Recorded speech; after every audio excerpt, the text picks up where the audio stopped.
India Pakistan match, ಇದು match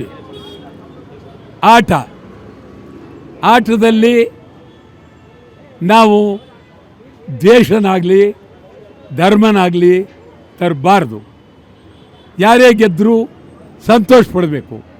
ಆದರೆ ಭಾರತ ಗೆಲ್ಲಬೇಕು ಅಂತ ನಾವು ಪ್ರೀತಿಯಿಂದ ಹೇಳ್ತೀವಿ. ಗೆದ್ದರೆ ನಿಜವಾಗಲೂ ಭಾಳ ಸಂತೋಷ. ಆದರೆ ಪಾಕಿಸ್ತಾನದವರು ಆಡ್ತಾ ಇದ್ದಾರೆ ಅಂತ ಹೇಳಿ ದ್ವೇಷ ಮಾಡ್ತಕ್ಕಂಥದ್ದು ಸರಿಯಿಲ್ಲ. ಭಾರತ ಗೆಲ್ಲಬೇಕು, ಪ್ರೀತಿಯಿಂದ ಸ್ವಾಗತಿಸ್ತೀವಿ. ಆಪರೇಷನ್ ಸಿಂಧೂರ್ ಎಲ್ಲ ಆದಮೇಲೆ ಒಂದು ಸ್ವಲ್ಪ ಸಮಸ್ಯೆ ಆಗಿತ್ತು ಇಂಡಿಯಾ ಪಾಕಿಸ್ತಾನ ಮ್ಯಾಚ್ಗಳೆಲ್ಲ.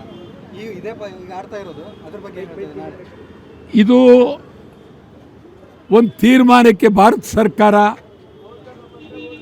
ಅಲ್ಲಿಯ ಪಾಕಿಸ್ತಾನ ಸರ್ಕಾರ ಬಂದಿರುವಾಗ ನಮಗೆ ನಿಜ ಕಾಶ್ಮೀರ ಕಣಿವೆಯಲ್ಲಿ ಭಾಳ ಅನ್ಯಾಯ ಆಗಿತ್ತು. ಈಗಲೂ ಪಾಕಿಸ್ತಾನದಿಂದ ನಮಗೆ ನಿರಂತರವಾಗಿ ಒಂದಲ್ಲ ಒಂದು ಅಪಪ್ರಚಾರ ತೊಂದರೆಗಳು ಕೊಡ್ತಾ ಇದ್ದಾರೆ. ಆದರೂ ಆಟಪಾಠ ಸ್ಪೋರ್ಟ್ಸ್ಗೆ ಎಲ್ಲೂ ನಾವು ಧರ್ಮ ತರಬಾರ್ದು, ದ್ವೇಷ ತರಬಾರ್ದು. ಈ ಸ್ಪೋರ್ಟ್ ಜಾಸ್ತಿ ಆಗಬೇಕು. ಸ್ಪೋರ್ಟ್ಸ್ ಜಾಸ್ತಿ ಆದಷ್ಟು ಸ್ವಲ್ಪ ಬಾಂಧವ್ಯ ಜಾಸ್ತಿ ಆಗುತ್ತೆ. ಪಾಕಿಸ್ತಾನ ಇರ್ಬೋದು, ಭಾರತ ಇರ್ಬೋದು. ನೀವು ಜಾಸ್ತಿ ಜಾಸ್ತಿ ಜಾಸ್ತಿ ಶುರು ಮಾಡಿ, ಇಲ್ಲಿ ಭಾರತದಲ್ಲಿ ಶುರು ಮಾಡಿ, ಪಾಕಿಸ್ತಾನ ಶುರು ಮಾಡಿ, ಇದರಿಂದ ಏನಾಗುತ್ತೆ, ಒಂದು ಹೊಸ ವಾತಾವರಣ ನಿರ್ಮಾಣ ಆಗುತ್ತೆ. ಯಾರೇ ಆಗಿರಲಿ, ದ್ವೇಷ ಮಾಡಿದವರು ಒಂದಲ್ಲ ಒಂದಿನ ಸ್ನೇಹಿತರು ಆಗಬೇಕಾಗತ್ತೆ, ಒಳ್ಳೆಯವರಾಗಬೇಕಾಗತ್ತೆ, ಪ್ರೀತಿಯಿಂದ ಕಾಣಬೇಕಾಗುತ್ತೆ. ಕೆಲವೊಂದಿಷ್ಟು ಜನ ಹೇಳ್ತಾ ಇರೋದು ಶತ್ರು ದೇಶದ ಜೊತೆ ಏನು ಆಟ ಆಡೋದು ಅಂತ. ಯಾರು? ಕೆಲವೊಂದಿಷ್ಟು ಜನ ಹೇಳ್ತಾ ಇದ್ದಾರೆ ಈ ಶತ್ರು ದೇಶದವ್ರ ಜೊತೆ ಏನಕ್ಕೆ ಆಟ ಆಡೋದು, ಅವರೆಲ್ಲ ಬಂದು ಇಲ್ಲಿ ನಮ್ಮ ಸೈನಿಕರನ್ನೆಲ್ಲ ಹತ್ಯೆ ಮಾಡಿ ಹೋಗ್ತಾರೆ, ಅವ್ರ ಜೊತೆ ಏನು ಆಟ ಆಡೋದು ಅಂತ. ಇಲ್ಲ, ಅದು ಏನಾಯಿತು ಅಂದರೆ ತೀರಾ ಇದಲ್ಲ. ಆಟ ಆಡುವುದನ್ನು, ಅದು ಆಟಕ್ಕೆ ಯಾವುದೇ ವಿಧವಾದಂಥ ಅಡ್ಡಿ ಆತಂಕ ಇರಬಾರ್ದು. ಆಟ ಆಡುವುದರಿಂದ ಇದು ಹೊಸ ಶಕ್ತಿಯನ್ನು ತರುತ್ತೆ. ನಿಜ, ಅವರು ಮಾಡಿರೋದು ಅನ್ಯಾಯದ ವಿರುದ್ಧ ಭಾರತ ಸರ್ಕಾರ ತೀವ್ರವಾಗಿ ಹೋರಾಟ ಮಾಡಿದೆ. ನಮಗೂ ತೀವ್ರ ನೋವಾಗುತ್ತೆ, ವಿರೋಧ ಇದೆ.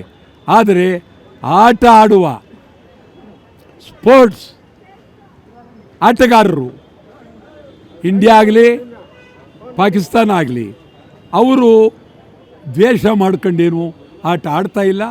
ಆದ್ದರಿಂದ ನಾವು ಇದನ್ನು ದ್ವೇಷದ ದಳ್ಳೂರಿಗೆ ತರಬಾರ್ದು, ಸ್ವಾಗತ ಮಾಡಬೇಕು. ಸರ್, ನೀವು ಕ್ರಿಕೆಟ್ ಆಡಿದ್ದೀರಾ ಸರ್? ಹಾಂ, ಕ್ರಿಕೆಟ್ ನಾನು ಭಾಳ ಹಿಂದೆ ಆಡಿದ್ದೆ ಕಣ್ರಿ.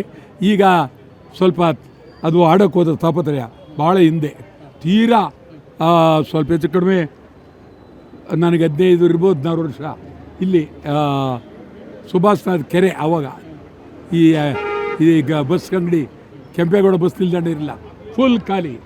ಅಲ್ಲಿ ಬ್ಯಾಟ್ ಹಿಡ್ಕೊಂಡು ಅಲ್ಲೇ ಪಕ್ಕದಲ್ಲಿ ಸರ್ಪೂಷ್ಣ ಮಠ ಅಂತ ಅಲ್ಲೇ ಓದ್ತಿದ್ದು, ಹುಡುಗರೆಲ್ಲ ಬ್ಯಾಟ್ ಹಿಡ್ಕೊಂಡು ಓದ್ತಿದ್ದು. ಆವಾಗ ಆಟ ಆಡ್ತಾಯಿದ್ದು. ಈಗ ಬರೀ ಮಾತು ಮಾತು ಮಾತು ಮಾತು, ಆಟ ಆಡೋಕ್ಕಾಗ್ತಾ ಇಲ್ಲ. ಚಳುವಳಿ, ಈ ಚಳುವಳಿನೇ ಕ್ರಿಕೆಟ್, ಚಳುವಳಿನೇ ಫುಟ್ಬಾಲ್, ಚಳುವಳಿನೇ ವಾಲಿಬಾಲ್, ಚಳುವಳಿನೇ ಬ್ಯಾಸ್ಕೆಟ್ಬಾಲ್, ಎಲ್ಲ ಚಳುವಳಿ. ಹಾಂ, ನಾನು ಬ್ಯಾಟ್ಸ್ಮನ್ ಆಗಿದ್ದೆ ಭಾಳ ಹಿಂದೆ. ಈಗ ನಾನು ಕೆಲವು ಮರೆತು ಬಿಟ್ಟಿದ್ದೀನಿ ಅನ್ನೋಗಿದೆ ಪರಿಸ್ಥಿತಿ. ಆಗ ಅಲ್ಲೇ ವಿಪರೀತ ಮೈದಾನ, ಒಳ್ಳೆ ಆಟಗಾರರು ಆಟ ಆಡ್ತಿದ್ದೋ. ಈಗ ನೋಡಿದ್ರೆ ಇನ್ನೊಂದು, ಈ ನಮ್ಮ ಮನೆತನವೆಲ್ಲ ಆಟಗಾರರೇ.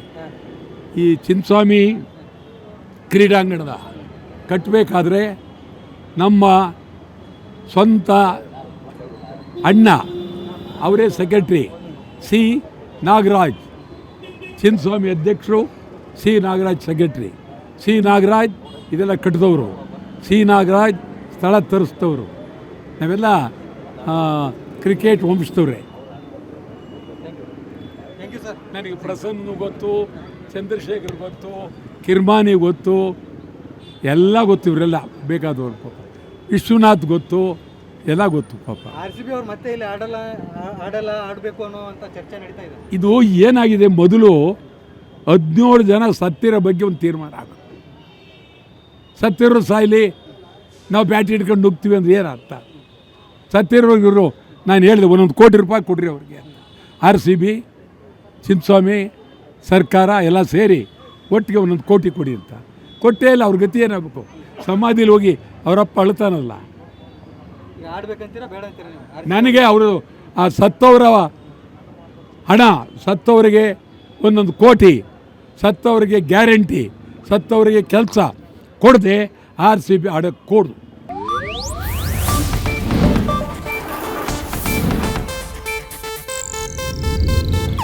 ಇದು ಏಷ್ಯಾನೆಟ್ ನ್ಯೂಸ್ ನೆಟ್ವರ್ಕ್ ಪ್ರಸ್ತುತಿ.